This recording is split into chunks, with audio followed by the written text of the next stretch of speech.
This is your Friday Refresh brought to you by Collisions Auto Repair Services in Killen, Alabama. You can contact them at 256-272-2007.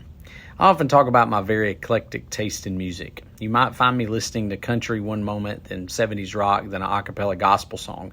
Or it could be bluegrass and then rap followed by a couple of musical numbers from Disney or Broadway.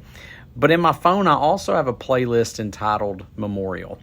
It's a playlist I made a year or so ago that when I got up and started doing things on Memorial Day, I could just hit play and start the day off thinking about the sacrifices of those who've paved the way for me to live in this land of the free.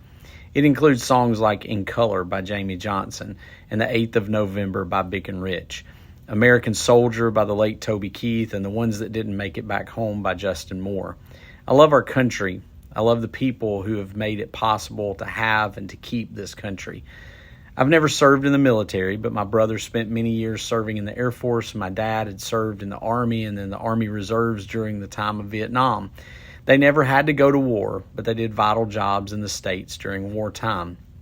I rarely see a man or a woman wearing a hat or a shirt that proudly displays their branch of military without giving a sincere thank you for your service. But this weekend isn't about the ones we can thank with our words. Memorial Day is for those who didn't make it back home. It's for those whose parents or wives or children received a knock at the door that no one ever wants to receive. Tamara Bolton stated, "This is the day we pay homage to all those who didn't come home. This is not Veterans Day. It's not a celebration. It's a day of solemn contemplation over the cost of freedom." Memorial Day is about remembering the fallen. And for them, thank you is not nearly enough. For them is more about what we choose to do with that freedom.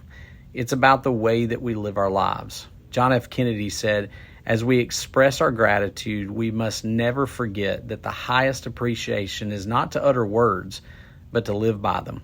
This weekend, as you barbecue, boat, hike, or whatever, take the time to remember.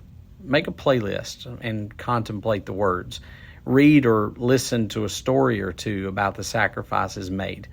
Remember, and then live as one who appreciates the freedom that has been freely given. And that is your Friday Refresh.